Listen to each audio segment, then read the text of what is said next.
Welcome to the Thinking Practitioner Podcast, a podcast where we dig into the fascinating issues, conditions, and quandaries in the massage and manual therapy world today. I'm Whitney Lowe. And I'm Til Luca. Welcome to the Thinking Practitioner.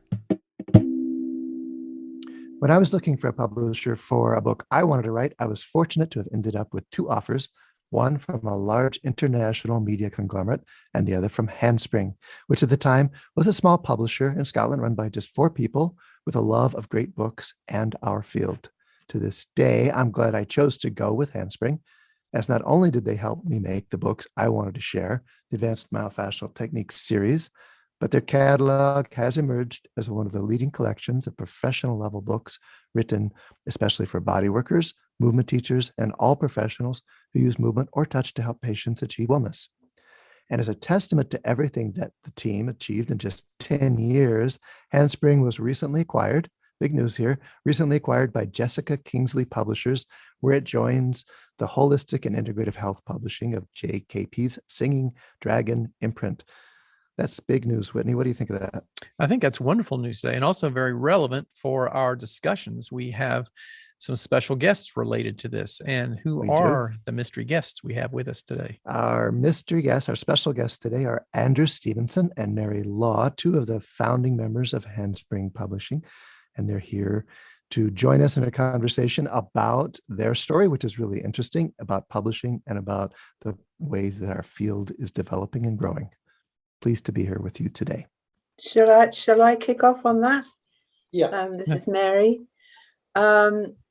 I fell into publishing really, as actually I think many people do, purely by chance. I wasn't aiming to be a publisher. I had, in fact, trained as a nurse, and I then moved to Scotland to do my midwifery training. After which I didn't quite know what to do, so I applied to be something which in Britain is called a health visitor, which is some way between a district nurse and a health advisor. But I had to wait 6 months before that course began. And so I thought it would be nice to have, in my innocence, Monday to Friday, 9 to 5 job for a while I was waiting. I found that I was not qualified really to do anything except serve in a shop or be a receptionist because I hadn't learned to type. But I managed to get a job as a part-time copy editor with a medical publisher based in Edinburgh. And I didn't tell them when I applied for the job that I was only planning to stay for 6 months. After I'd been there about 2 weeks, their one and only nursing author came into the office, and the managing director mentioned to her that, oh, we now have a nurse on our staff, and told her my name. She then divulged that she had actually been on the selection committee of people applying to do the health visiting course, and she was very surprised to hear I was there full time because I was going to do the course in 6 months' time. So the managing director brought her up to meet me and then said, "What's all this I hear about you going to do health visiting?" So really without thinking, I said, "Oh, I've decided not to do it." And I went home and wrote my resignation letter, and I've been a publisher ever since. So totally unplanned. Well, it's Andrew here. I also fell into publishing, I guess, slightly as a reaction against my father's wish that I should become an accountant. When I was kind of leaving university, thinking about what I was going to do, my father was keen I should go into that profession. So as a sort of reaction against it, I said, no, publishing sounds much more interesting and gentlemanly, long lunches, no financial aspects whatsoever. I soon learnt the hard way that was not true, although the long lunches certainly happened in those early days. But anyway, I got a job after many attempts. And the first job I was very lucky, but it happened to be in medical publishing. And within weeks of starting the job, I found myself in a little car driving across Europe visiting medical schools and getting professors to recommend books, textbooks. This was an American medical publishing company called Saunders. So you would kind of rock up in some Dutch city in the morning, and you'd go up to the third floor of the medical school, and you'd knock on the professor's door, and his secretary would be there, and she would welcome you in, and she'd say, "Ik heb hier een man van Saunders." I have here a man from Saunders, to the professor, and the professor would then usher you into his inner sanctum and start talking about textbooks. And most of them loved talking about books.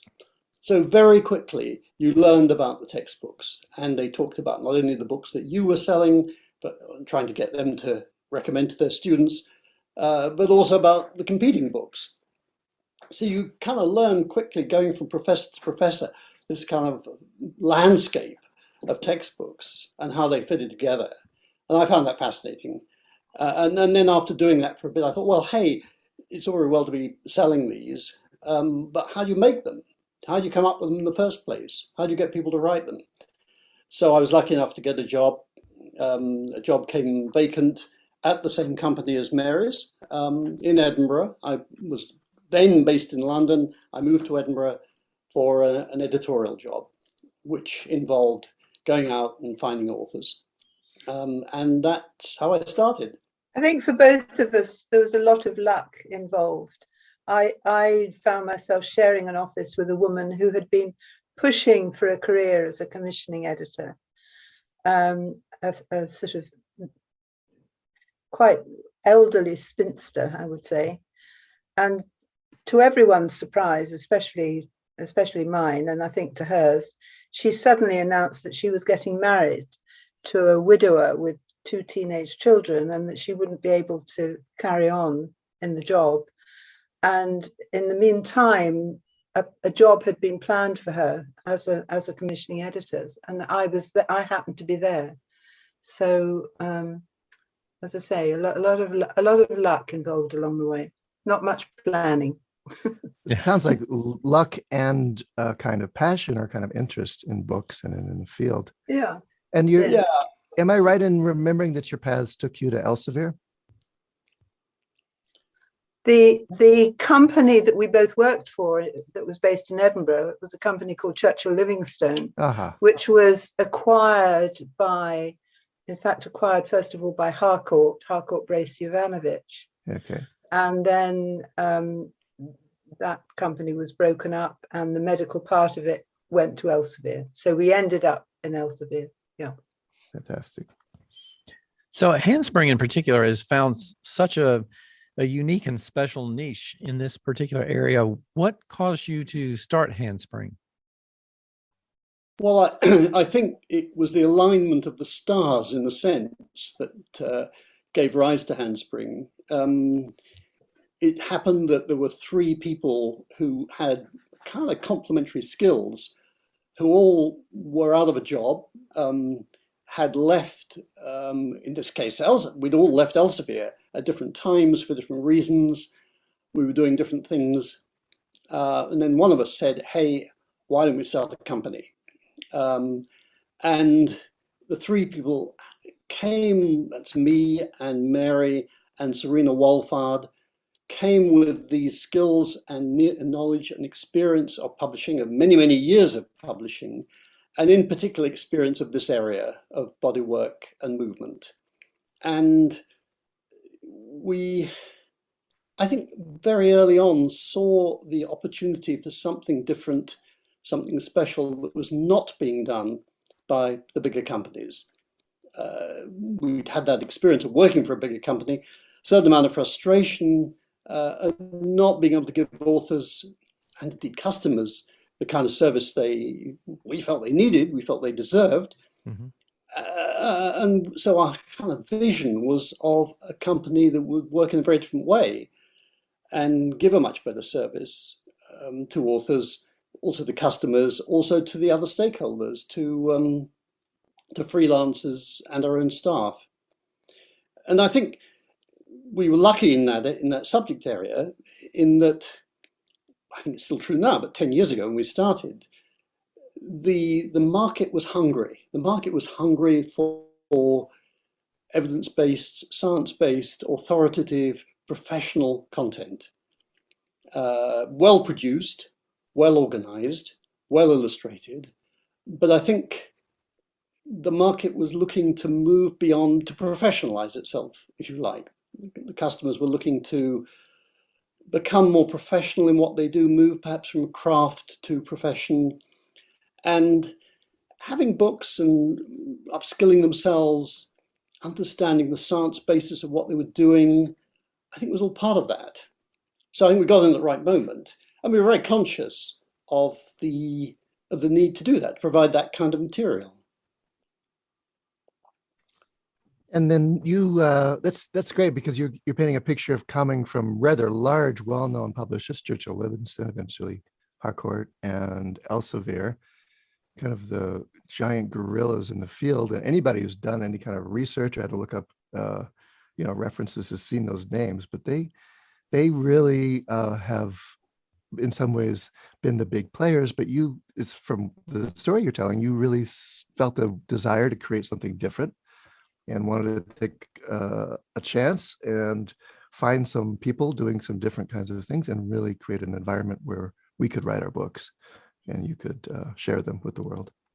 And I'd like to just take a moment to acknowledge what you all have done with Handspring on that very tack, because that's something I don't think many people have thought of very often, which is that a lot of the perceptions of what people see about the very wide and diverse massage and bodywork community is often represented by the literature that community produces. And the very robust catalog that you've put together in relatively short period of time of exceptionally well done books, well researched, and really good group of authors that you've put together is just it's, I think, been an outstanding aspect of really enhancing the perception of what we're doing in our field. So I would just like to say thank you to you both for taking that dive and doing that. Well, thank you. Well, thanks for saying it. It's interesting, we did, in a rather sort of pedantic way, write a business plan when we started. I guess we'd been too well trained by Elsevier not to write a business plan, strengths and weaknesses, opportunities and threats, all that sort of stuff. But we were clear about how we wanted to be different. And if you look back at the business plan now, 10 years on, what we said then remains valid in terms of the kind of company, the kind of style we want to create, the kind of atmosphere or ethos we wanted to create, and indeed the kind of authors we wanted to look for, the sort of topics and the kind of authors we wanted to look for. Well, give us a pearl from that. What was something that you were looking for, something that you wanted back then? I think we wanted something to be, one of the frustrations we'd found in working with big companies was the lack of time available to give to authors. And I think we do. I'll tell you why, but that's great. We'd also had that feedback from the authors that they had the same frustration. Oh my God. So we wanted to, and we had the luxury of, because it was our company and our time, to be able to give time to develop those personal relationships, and because we were dealing with for the large part, an author group, or a potential author group, who hadn't had the experience of writing academic papers. The authors were lovely, like you, Til, in being willing to listen to our suggestions and advice, whereas in the more general medical field, that's not always the case. The professors want to do it their way and they don't want to take advice from the publisher. So I think we were able to establish a more balanced relationship between us and our authors than is possible in a larger enterprise. Yes, I think it's more of a partnership. It's been more of a partnership between publisher and author. And I think we've been lucky in that. I think I think the company's benefited from that fact that it is a partnership. It has been a partnership. Well, that was the case for me. And that's nice of you to say, Mary, that I took your advice, because I remember pushing back on some stuff, but I was always amazed and impressed about how receptive you were to what I was asking for. And we found a way through, which was, I hadn't heard that from my other friends who wrote for other publishers, that it didn't go that way exactly. So that, I think you accomplished that, and I'm really grateful in my sense. And I'm just thinking what Whitney said about what a service that's done for our field, to allow those of us who have become your authors to tell our stories and share what we do in a very compelling way.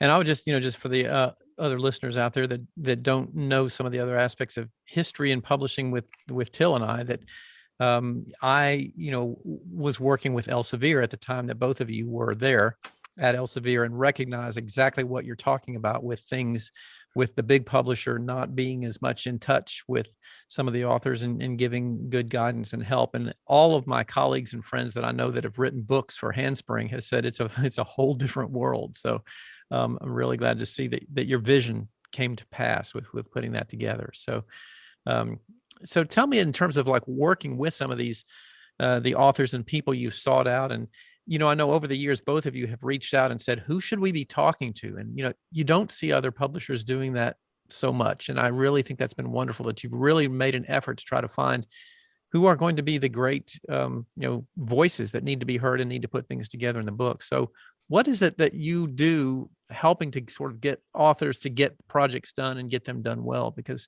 certainly a lot of people who are coming to this time, maybe writing a first-time book or something, may not have been writing much. And I would imagine that puts a lot of work on you to try to craft some of these individuals from clinicians into authors. Yeah, I think one thing we try to do is to explain, is to be aware that new authors don't know the publishing process and they don't know what's going to happen next.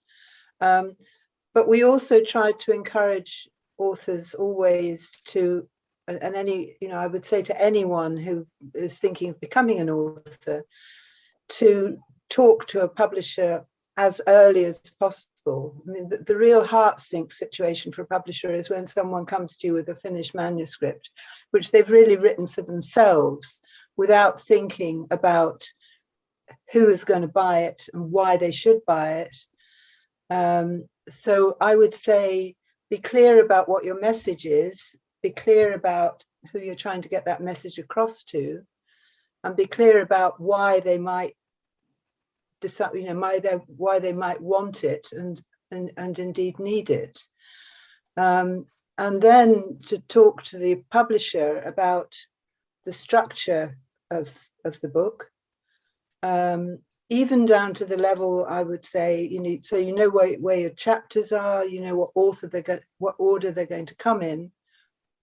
And we would always ask for a sample chapter so that the structure within each chapter.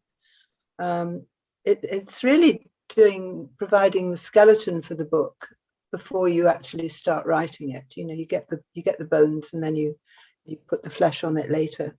I would echo that, what Mary says about being clear who you're writing for. And we have encountered in our past lives too many authors who wrote for their peers or wrote for themselves rather than writing for the external audience, the customer. And getting that clear at the outset, thinking what is going to be useful, what is going to excite the reader, and how then best to express that. Getting all that clear at the beginning is very, very important. You were asking in earlier correspondence what makes a good book. Yeah. And that reminded me of the old saying, a good book is a good book that sells. Okay. Which of course means that none of us really knows. It's very, very hard to predict what's really going to be a success. But clarity about who you're writing for and what that book is going to do for them is one of the ingredients of making a book a success. You did help me think that process in my proposal. You did help me think through that process. Just your proposal process and the dialogue there actually did ask me as a first time author to think through as a kind of business plan in that sense too. And that's very in helpful. a way, it's a bit of a test, that proposal form, which I think pretty much all publishers have. And some authors, it's very obvious from their reaction, want to leapfrog over that.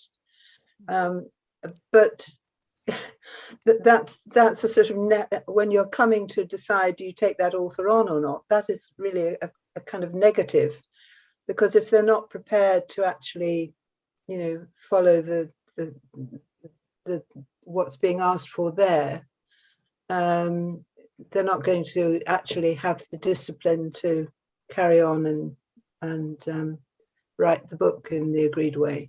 Do you ever have situations where you have somebody maybe that brings you a proposal for something and you see like, oh, this is really important information, this is really valuable things, but I just don't know that there's going to be a big market for it, but we think this needs to get out there? Like, do you ever have a situation where you have to weigh whether or not it's worth it to go into, pursuing a project because you think it's good versus it's going to be a smart business decision? I would say all the time. Really, every project you're weighing that decision on, and some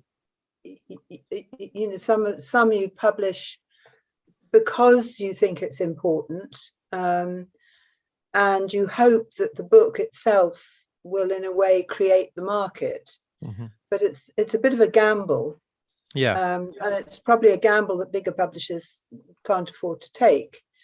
But sometimes you lose the gamble, but ideally you shape it. You these days can publish a smaller number of copies than you were viable in the past, and you test the water, and if it takes off, then great, you can reprint. So go ahead, Andrew. Yeah. I was going to say, what part of the original plan, and obviously Till, you fitted that perfectly. Part of the original plan was to find authors who were heavily involved in teaching, who ideally taught internationally, who were well networked, well known, and who to some extent could do their marketing for us. Because one of the inevitable consequences of being very small is you don't have a marketing department of 25 people doing all 5 or 6 channels all the time. And certainly at the beginning, that was crucially important. But yeah, I mean, it's difficult for a book by itself to create a new market. Mm-hmm. If the author is doing other things, mm-hmm. Those other things may create a market together with the book. The book will build on that. It's synergistic with other activities of the author. But every book is a risk. Every book you're weighing up costs, and you're weighing up the incredibly hard to project, to estimate, number of copies you're going to sell, number of dollars you're going to earn from that book. Very, very hard to project. What surprised us, what took us favorably by surprise, was the extent to which foreign language publishers picked up our books. And that's certainly been the case with you, Till, with your book. And to some extent, books that were marginal, that's not the case with yours, but some of the other books that were a bit marginal have done really well abroad through being picked by the Koreans, and then the Chinese, and then sometimes the Italians, and sometimes the Germans, Japanese. That was great. We didn't, as I say, anticipate quite the extent to which that would happen. But it reflects the internationality of the area. Of the field, and the way in which interest in bodywork and movement is kind of percolating out from the Anglo world into the other parts of the world. I certainly found that through the invitations that came from publishing with you. I'm teaching in Taiwan, getting invitations from other places, Poland as well. partly through the interest that people had in Handspring's books. But in retrospect, I'm just curious, what were the topics, say? There were surprising markets, but what were some of the topics that surprised you in terms of their either popularity or their lack of? I mean, we had no idea that Jean-Claude Gamberto's book was going to do as well as it did. We thought it would do well.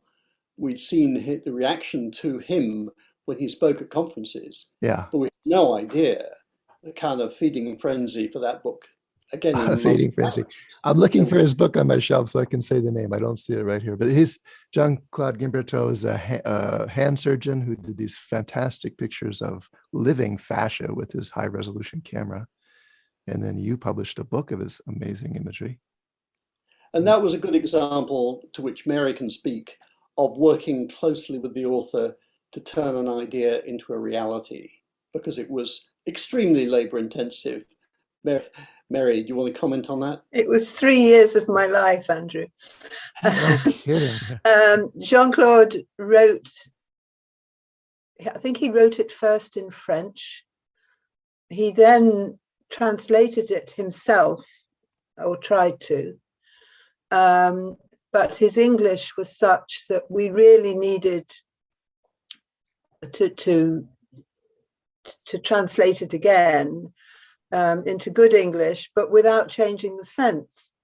So we needed an expert in the content material to work with us. And through Jean-Claude, we're introduced to this lovely osteopath, Colin Armstrong, who is married to a French woman and lives and works in France and is pretty much bilingual, and who had met Jean-Claude. I think he'd actually gone up and introduced himself after hearing Gamberto speak at one of the fascia conferences. And Colin and I spent 2 mornings a week for about 3 years,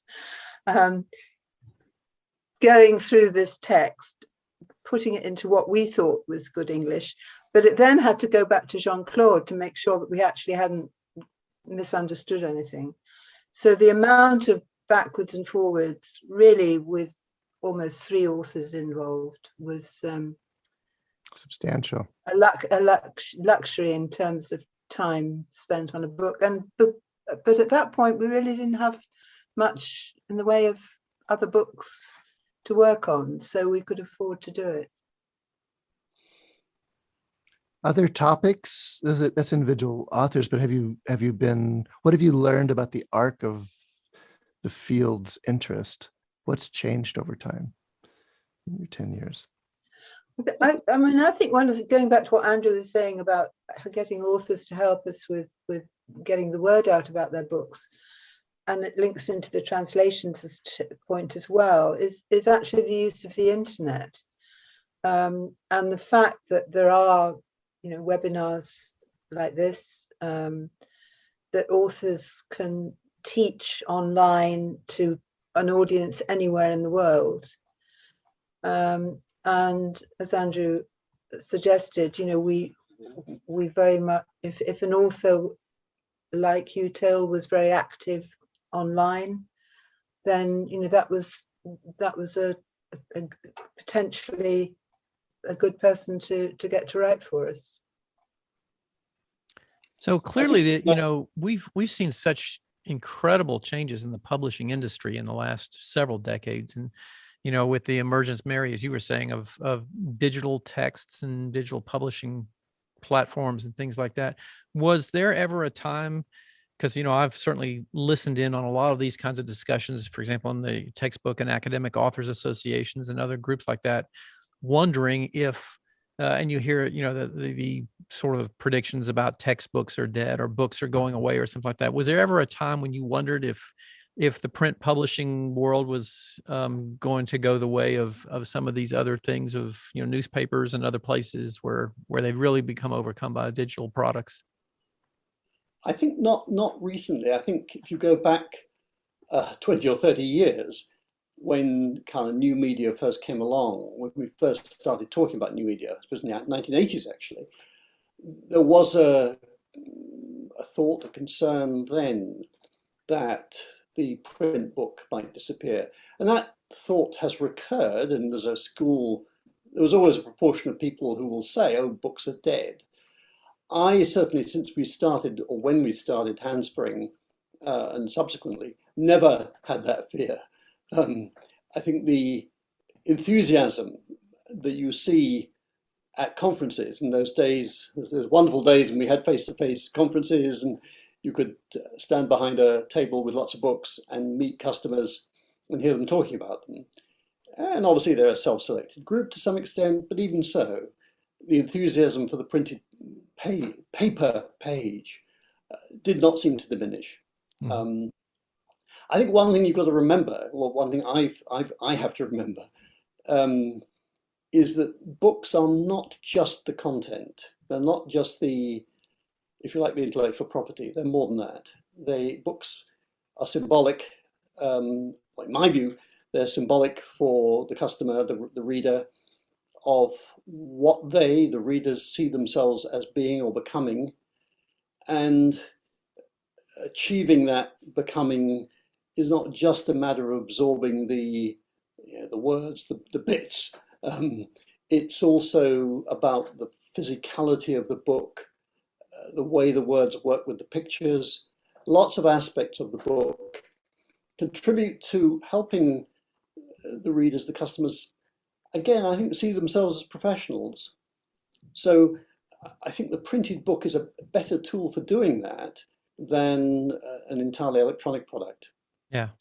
And it surprised us.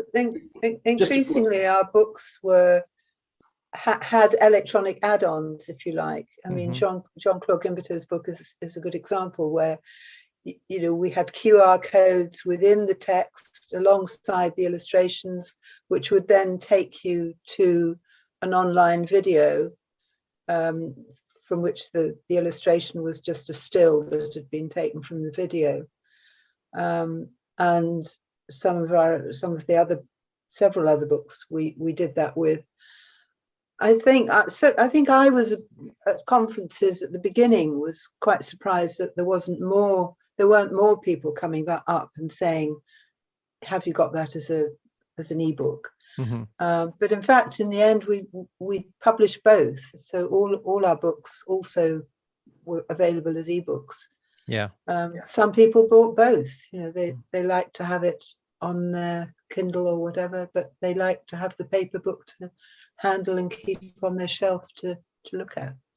Yeah, there's something to me about, I have probably, I don't know, I'm going to guess somewhere around 75 to maybe 100 books on my iPad that are ebooks in the Kindle, in my Kindle library. And I love the idea that I can take all 75 books on an airplane with me, because I don't know what I'm going to want to read on a long airplane trip.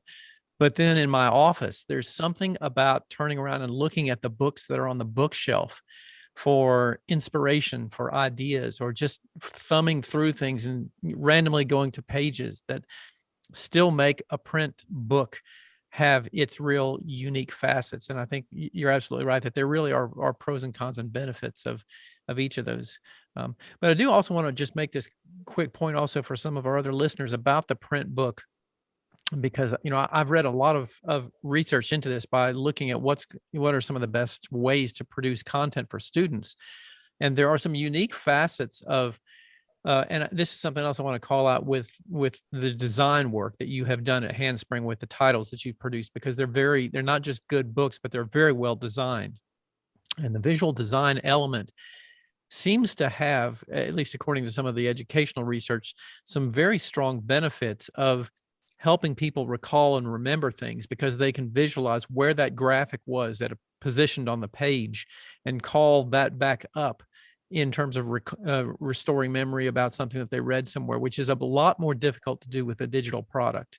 And that seems to be one of the things that people kind of say like, well, this is why I like books, but they don't really know exactly why that is, but they just seem to remember things better sometimes. There's a spatial aspect to learning and memory. Yeah. And that really fits with the physicality of our field. We really are working with actual bodies in actual time, actual space. It's great. We were very lucky when we worked with the same designer all the way through, 99% of our books anyway, who had years of experience, and I think understood the importance of the visual layout of the book for learning. Yeah. Mm-hmm. And I think we wanted to produce books, and maybe it was a bit self-indulgent, I don't know, but we wanted to produce books that would be beautiful things, that would be objects of virtue in their own right. And I think we succeeded in that. Well, Till, I think your books are examples of that. Very kind. And no, I have the same thought process or similar one where I think, is it enough that I just like how it looks? Maybe I should use other measures than that. But in the end, just the fact that I like how it looks is enough for me. Yeah. Well, it needs to be a good book as well. Okay. All right. Yours is. But it doesn't do any harm to have a book that's well designed, well illustrated, well printed, on good paper, well bound. That makes you want to pick it up. Mm-hmm. Yeah. Well, you've been at this a while, both in Handspring and then prior, but what would you bookmark or highlight as some of the changes? What's changed during your tenure, your time here? Technology, I would highlight actually. Both the internet we've already talked about and how that has helped and made the creation of the market for the book and reaching the customers easier. Mm-hmm. But also the fact that in the old days it wasn't economical to print, say, 500 copies. But now you can print on demand if you want to. So you've still got the same upfront costs of the design and the layout and the setting costs. But where the economics has changed is actually in the ability to print short print runs. Any thoughts on what's changed in the content or what sells? There's been enormous changes in the publishing industry. What about in the topics that you've seen emerge? I'm just thinking, you mentioned the internet, how much the internet has escalated scientific discourse and changing how rapidly ideas would come and go. And I think it's done something similar in terms of the different topics or interests in our field. And I just wonder about your thoughts about that. What's changed in the way that people are interested in things or the way that people choose topics? I think the internet has possibly made people more demanding. And so the kind of features we include in books are richer and more varied because of the internet, because of that expectation that the internet has conveyed. I think the availability, the easy access to basic science, to basic research, has probably influenced our books in the sense that, and this is something we wanted right from the beginning, we were looking for books that, where possible, would give the scientific basis, would give the evidence base, the research base for what the author was saying. I think that's only become more prevalent, it's become more pronounced.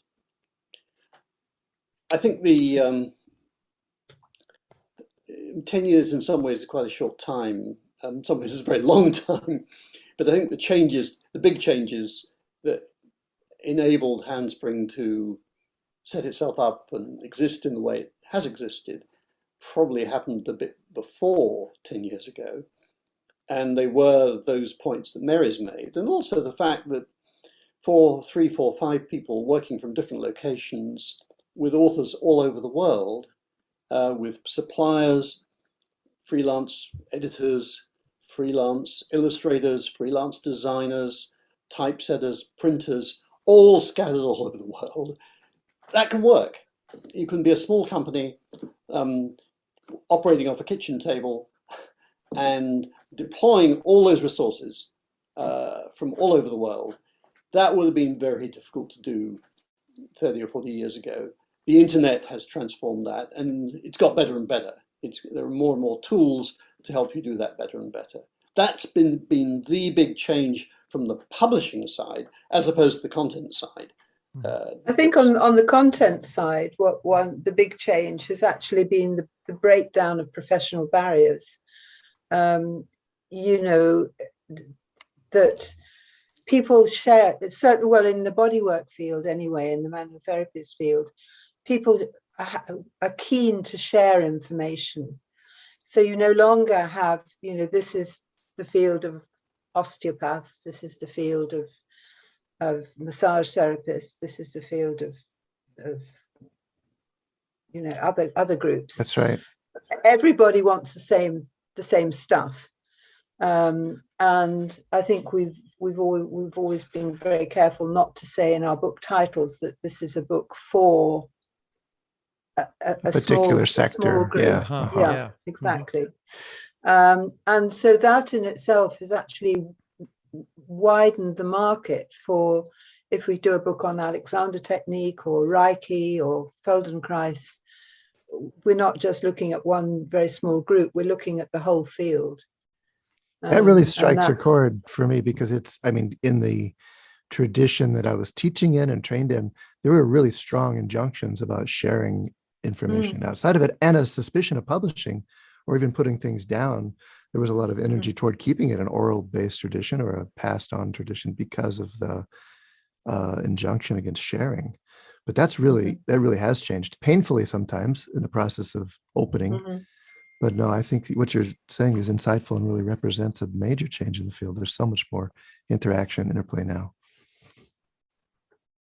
I have a question for, maybe this is kind of like a bigger picture umbrella question too, for how you all see the current and future aspects of some pieces of the publishing industry, because a lot of the stuff that I have read and come across about pressures that some of the other large publishing companies are under, especially the ones that are serving the academic communities. This would be like Elsevier and Saunders and or Pearson, some of those other very large organizations that have really, especially in the college and university market, seen a lot of challenges to their former economic models because of the proliferation of used textbook, outlets and places for people to buy the textbooks instead of buying them new. And just curious, like how you think some of those things might change the publishing world, because it seems like what that's done is driven a lot of those publishers to really lean on the authors to come out with new editions more frequently, so that there's always newer books available to combat that used book market. Do you see that impacting some of the stuff with what you're doing? I think less so, but I think it's there.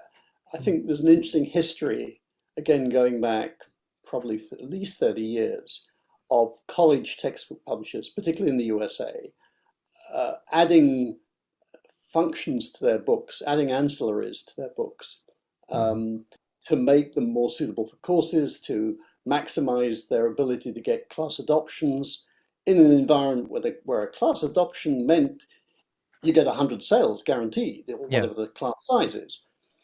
And there began to be a sort of arms race between the college publishers to add better and better ancillaries.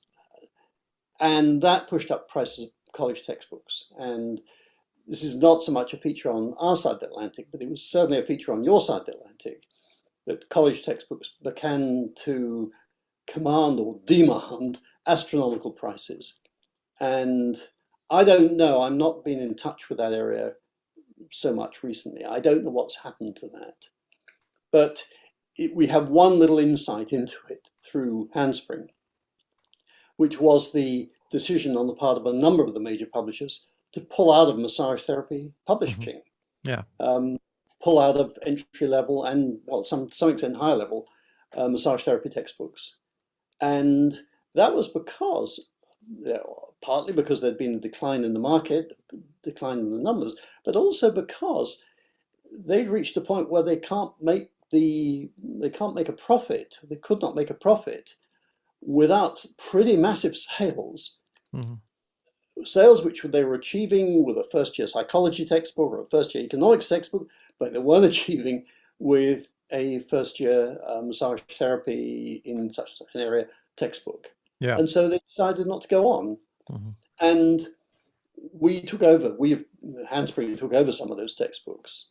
And we had to say to the market, well, okay, you're not going to get all those ancillaries. You're not going to get, for instance, an electronic platform, learning management system supplied by a publisher like Handspring. The reason is that the college textbook that had your books couldn't make money if they had to provide that panoply of ancillary stuff. So they got out. Mhm. So you have a choice as customers. Either you don't get books at all, or you get books which are simpler, which are going back to what they were perhaps like 30 years ago. So that's been an interesting cycle. We also sort of upped the academic level, I think it's fair to say, of those books, so that we were aiming them more at the newly qualified therapist, Right. rather than at the student, Mhm.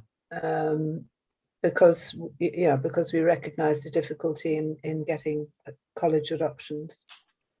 You really have provided something else besides the mass market and besides just entry-level textbooks. And I remember when I was writing mine, I got advice from my textbook author friends to include certain aspects or features that would make it amenable to use in classrooms.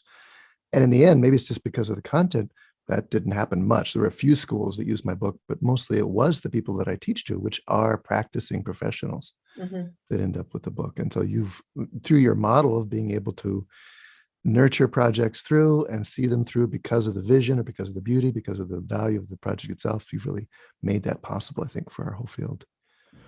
So as in thinking about wrapping it up, I'm just wondering, any thoughts you have about what do you think the field needs now?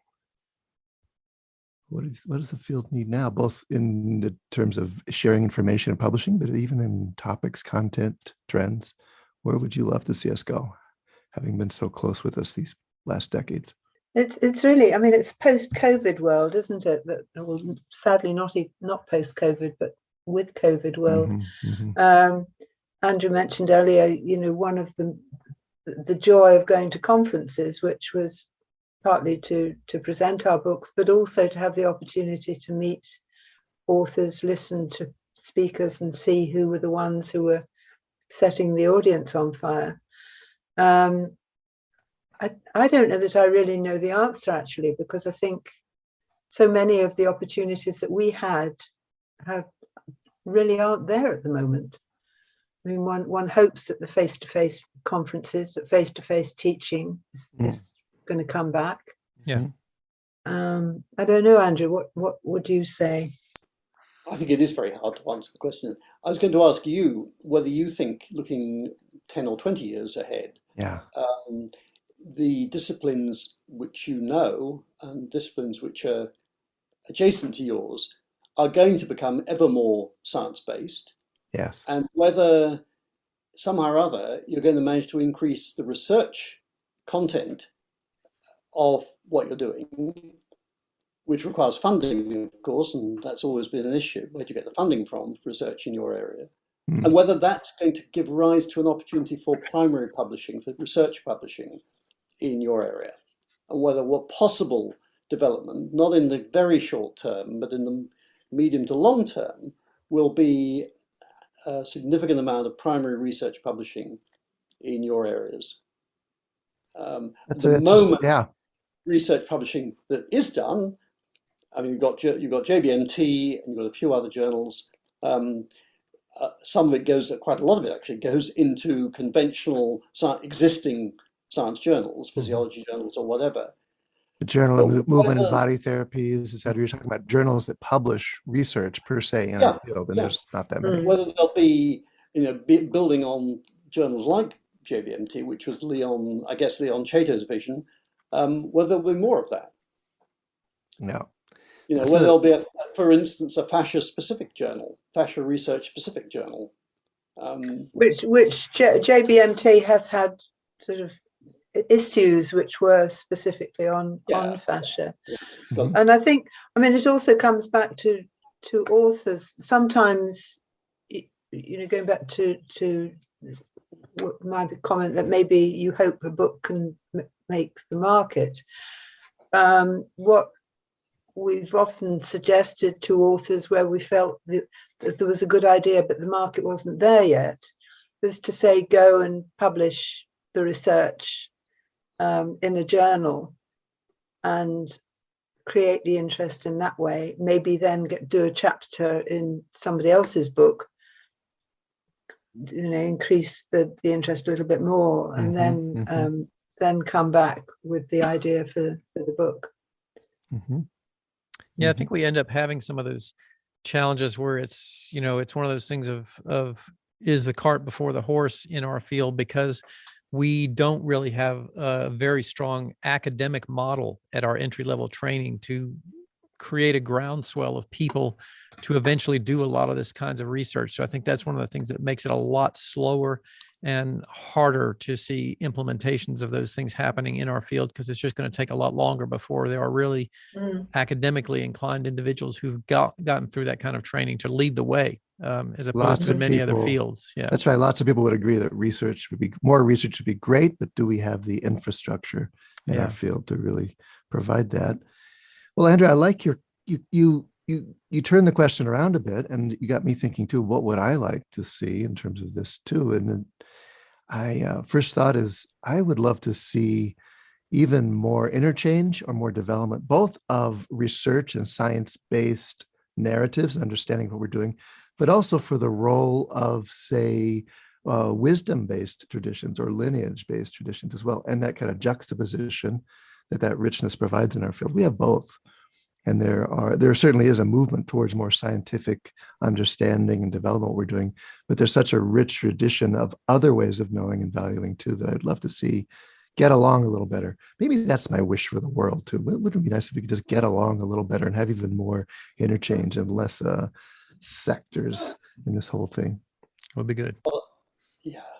I think that it's back to what Mary was saying about the cross-fertilization between disciplines, which struck us as soon as we got into this area. We were very positively impressed by that cross-fertilization. I think there's only more of that happening now, with different disciplines talking to each other, having conferences together, and recognizing that a lot of what you're doing in one side of the fence is the same, actually, as what I'm doing on the other side of the fence.